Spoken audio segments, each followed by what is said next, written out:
A girl in 1928 blows a pink bubble that expands, wobbles, and bursts with a snap, laughs, wiping the gum from her face.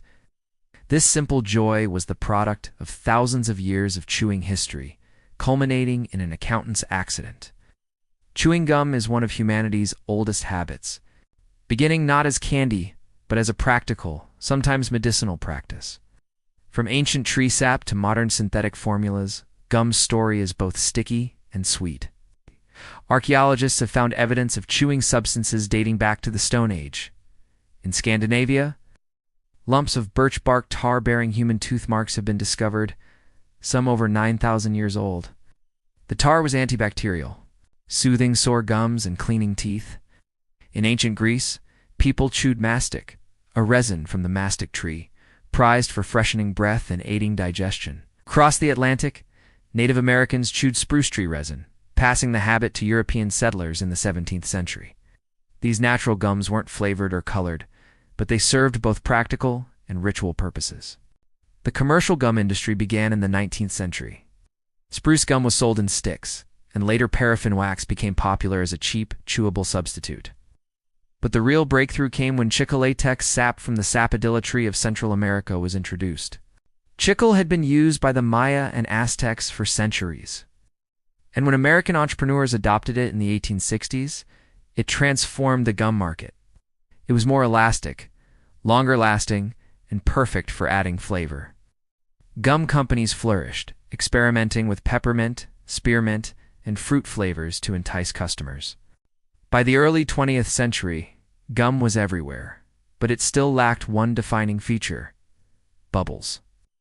That changed in 1928 when Walter Diemer, an accountant at the Fleer Chewing Gum Company, tinkered with new recipes in his spare time. He stumbled upon a formula that was less sticky and more stretchable than previous versions. Testing it, he found it could be blown into bubbles.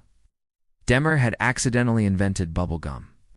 He colored his first batch pink simply because it was the only dye-on-hand choice that became iconic. Marketed as Dubble Bubble, it was an instant success, especially with children. The bubblegum craze spread rapidly.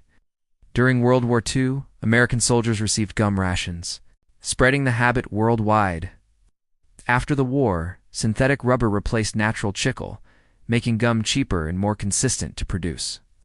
Companies launched endless variations: flavored gums, sugar-free gums, gums for fresh breath, or even dental health. What had once been tree resin chewed in forests and temples became a global industry worth billions. The cultural symbolism of gum also grew. In the 20th century, chewing gum became associated with youth, rebellion, and casual coolness.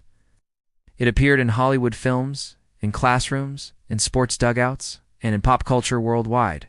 At the same time, it faced criticism. Chewing was seen as impolite in formal settings, and cities battled sticky messes on sidewalks. Yet gum endured, a habit too satisfying to abandon. Modern science has even given gum new respect. Sugar-free gum containing xylitol or sorbitol is promoted for dental health, stimulating saliva and reducing cavities. Military forces use caffeinated gum for alertness. Chewing gum has been studied for reducing stress, improving focus, and even aiding digestion. The once primitive practice of chewing resin has evolved into a surprisingly versatile product.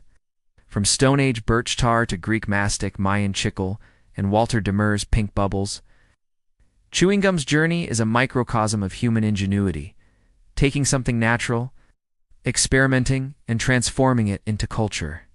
What began as a sticky lump of tree sap now comes in countless flavors, functions, and forms. The next time you pop a piece of gum in your mouth or blow a bubble, you're retaking part in a ritual older than writing itself, one that sticks to history in more ways than one.